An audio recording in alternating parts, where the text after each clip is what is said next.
Welcome back to Through the Bible in 365. This is the reading for November the 12th. Today we have Matthew 27 and Mark 15, so pick it up in Matthew 27.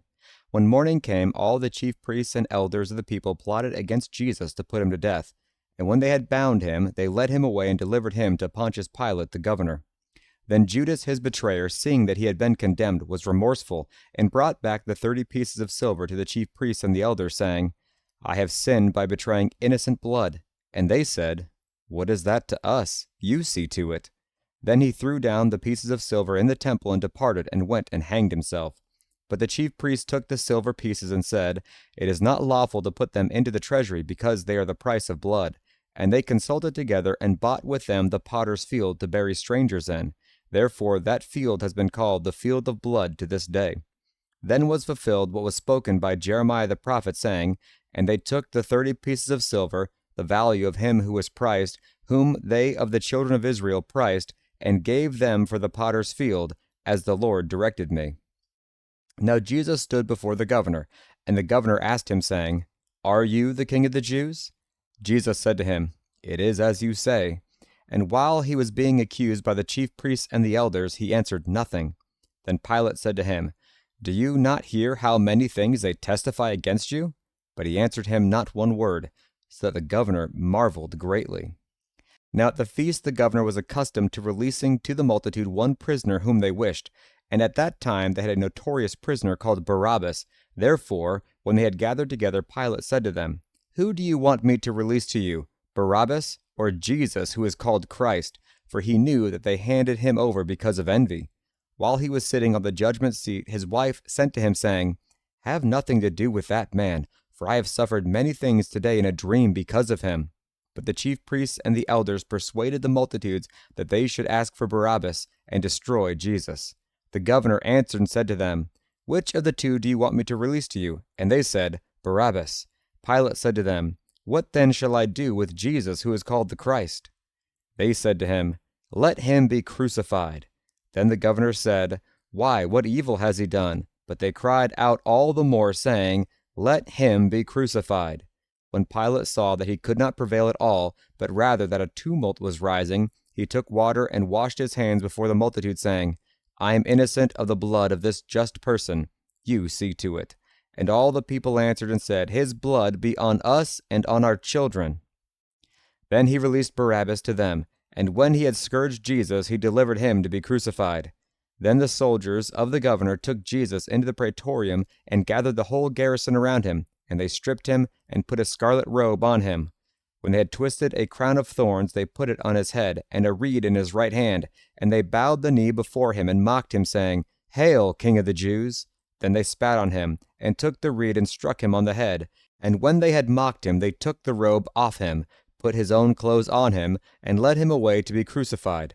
Now as they came out, they found a man of Cyrene, Simon by name. Him they compelled to bear his cross. And when they had come to the place called Golgotha, that is to say, place of a skull, they gave him sour wine mingled with gall to drink. But when he had tasted it, he would not drink. Then they crucified him, and divided his garments, casting lots, that it might be fulfilled which was spoken by the prophet. They divided my garments among them, and for my clothing they cast lots. Sitting down, they kept watch over him there, and they put up over his head the accusation written against him, This is Jesus, the King of the Jews.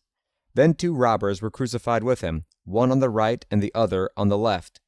And those who passed by blasphemed him, wagging their heads and saying, You who destroy the temple and build it in 3 days, save yourself. If you are the Son of God, come down from the cross. Likewise the chief priests also, mocking with the scribes and elders, said, He saved others. Himself he cannot save. If he is the King of Israel, let him now come down from the cross, and we will believe him. He trusted in God. Let him deliver him now, if he will have him. For he said, I am the Son of God. Even the robbers who were crucified with him reviled him with the same thing. Now from the 6th hour until the 9th hour there was darkness over all the land. And about the 9th hour Jesus cried out with a loud voice, saying, Eli, Eli, lama sabachthani. That is, my God, why have you forsaken me? Some of those who stood there, when they heard that, said, This man is calling for Elijah. Immediately one of them ran and took a sponge, filled it with sour wine, and put it on a reed, and offered it to him to drink. The rest said, "Let him alone. Let us see if Elijah will come to save him." And Jesus cried out again with a loud voice, and yielded up his spirit. Then behold, the veil of the temple was torn in two from top to bottom, and the earth quaked, and the rocks were split, and the graves were opened, and many bodies of the saints who had fallen asleep were raised. And coming out of the graves after his resurrection, they went into the holy city and appeared to many. So when the centurion and those with him who were guarding Jesus saw the earthquake and the things that happened, they feared greatly, saying, "Truly, this was the Son of God." And many women who followed Jesus from Galilee ministering to him were there looking on from afar, among whom were Mary Magdalene, Mary the mother of James and Joseph, and the mother of Zebedee's sons. Now when evening had come, there came a rich man from Arimathea, named Joseph, who himself had also become a disciple of Jesus.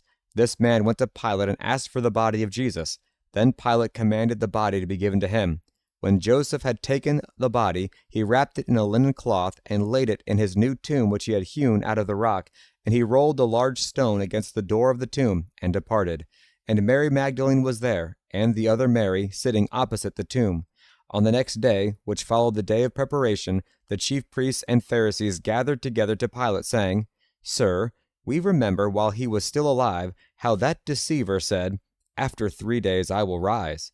Therefore command the tomb be made secure until the third day, lest his disciples come by night and steal him away, and say to the people, 'He has risen from the dead,' so the last deception will be worse than the first." Pilate said to them, "You have a guard. Go your way, make it as secure as you know how." So they went and made the tomb secure, sealing the stone and setting the guard. Mark 15. Immediately, in the morning, the chief priests held a consultation with the elders and scribes and the whole council, and they bound Jesus, led him away, and delivered him to Pilate. Then Pilate asked him, "Are you the king of the Jews?"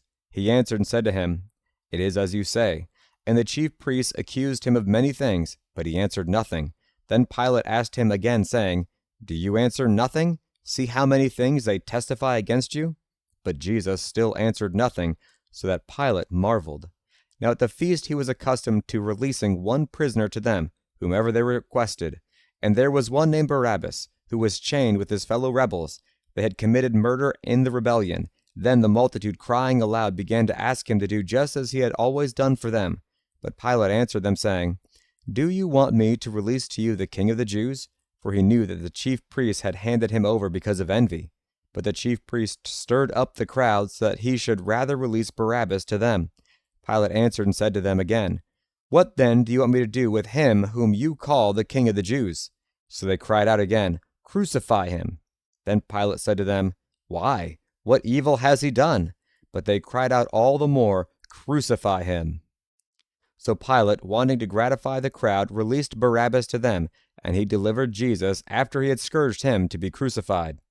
Then the soldiers led him away into the hall called Praetorium, and they called together the whole garrison, and they clothed him with purple, and they twisted a crown of thorns, put it on his head, and began to salute him, "Hail, King of the Jews!"